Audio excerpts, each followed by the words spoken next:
Assalamualaikum warahmatullahi wabarakatuh. Perkenalkan, nama saya Kinar Ananda Rizky Firmansyah dengan NIM A12 2024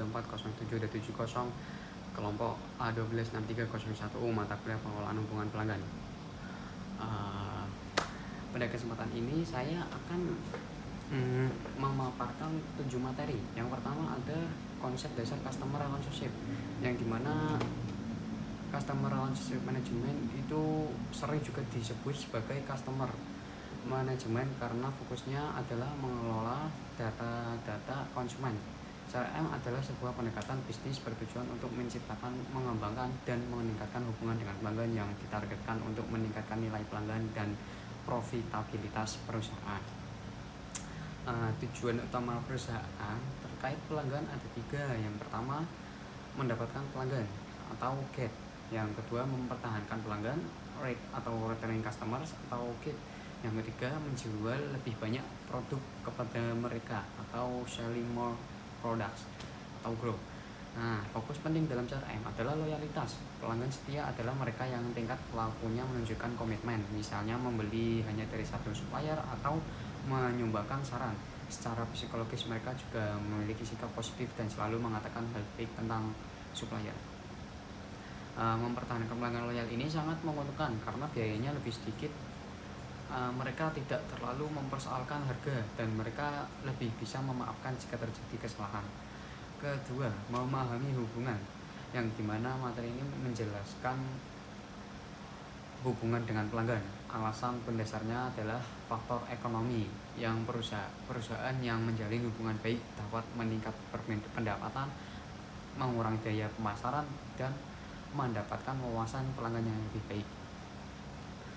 Kunci untuk membangun hubungan adalah mengenali pelanggan. Sebelum hubungan dimulai, kedua belah pihak harus saling mengenal. Tujuannya adalah agar perusahaan dapat mengenali setiap konsumen sebagai individu. Setiap kali terjadi kontak dan menghubungkan data untuk membentuk gambaran umum konsumen tersebut. Inti dari manajemen hubungan adalah memperlakukan tiap konsumen dengan berbeda. Ini berbeda dengan pemasaran tradisional yang hanya tahu permintaan rata-rata di tingkat pasar. CRM juga membutuhkan tindakan di tingkat konsumen individu dan harus tahu identitas masing-masing konsumen. Namun melacak konsumen itu sulit.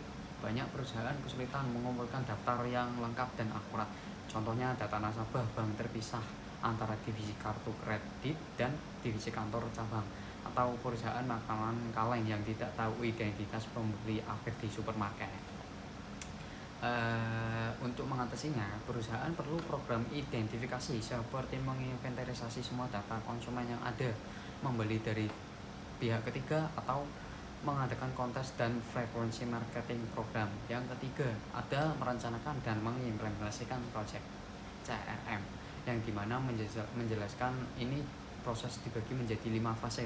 Fase pertama, develop CRM strategi, yang dimana rencana tingkat tinggi yang menelaskan orang, proses, dan teknologi. Tahap ini mencakup analisis situasi, mengembangkan visi CRM, dan mengatur prioritas. Fase kedua, with the CRM project foundation. Di sini mengidentifikasikan pemangku kepentingan atau seperti manajemen senior, pengguna jasa marketing, sales, dan IT, membangun struktur tata kelola, dan mengidentifikasi kebutuhan manajemen proyek. Yang fase ketiga, need specification and partner selection. Fase ini berfokus pada rekayasa proses tinjauan data dan analisis kesenjangan, serta menulis RFP, request for proposal, untuk memilih mitra teknologi. Fase keempat, project implementasi. Ini adalah tetap eksekusi, di mana rencana proyek diperbaiki, kebutuhan kustomisasi teknologi diidentifikasi, serta prototipe dirancang, diuji, dan diluncurkan. Fase kelima, performance evaluation. Tahap terakhir adalah evaluasi yang mengukur dua hasil proyek, apakah selesai tepat waktu dan sesuai anggaran, dan hasil bisnis, apakah tujuan CRM tercapai. Yang keempat, materi keempat, mengembangkan, mengelola, dan menggunakan customer related database, yang dimana menjelaskan berhubungan dengan pelanggan adalah dasar untuk pelaksanaan strategi CRM. Database ini juga penting untuk semua jenis CRM. Yang pertama ada CRM strategis, membutuhkan data untuk mengidentifikasi pelanggan mana yang akan ditargetkan. Yang kedua ada CRM operasional, menggunakan data untuk menjalankan bisnis sehari-hari. Contohnya resepsionis hotel melihat riwayat tamu untuk memasang kamar yang sesuai. Ketiga, CRM analitis menambang data untuk mendukung keputusan. Contohnya menargetkan penawaran retensi kepada pelanggan yang berisiko pindah. Keempat, CRM kolaboratif berbagi data dengan mitra organisasi. Data ini biasanya diatur dalam dua jenis database, OLTP (Online Transaction Protection) untuk data operasional dan OLAP atau Online Analytical Protection untuk data analitik, yang biasanya merupakan ringkasan dari OLTP. Proses ini juga membangun database memiliki 6 langkah: mengidefinisikan fungsi, mengidefinisikan kebutuhan informasi, mengidefinisikan sumber informasi, memilih teknologi, mengisi database, dan memelihara database. Pemeliharaan database sangat penting. Caranya yaitu menghapus duplikat secara teratur, membersihkan pelanggan yang tidak aktif, menambah data baru setiap kali ada kontak pelanggan, dan mengizinkan pelanggan memperbarui catatan mereka sendiri. 5. Materi kelima, Customer Portfolio Management yang atau disingkat CPM, yang dimana menjelaskan kumpulan kelompok pelanggan yang saling eksklusif yang menyusun seluruh basis pelanggan. Tujuannya CPM adalah untuk mengoptimalkan kinerja bisnis dengan cara menawarkan proposisi nilai yang berbeda untuk segmen pelanggan yang berbeda. Sebagai contoh, sebuah bank mungkin membagi pelanggan bisnisnya berdasarkan ukuran, nilai seumur hidup, dan kelayaan kredit. Hal ini juga mendasar pada CPM adalah segmentasi pasar. Ini adalah proses membagi pasar menjadi subset yang homogen. Ada 5 proses segmentasi pasar memiliki 5 langkah.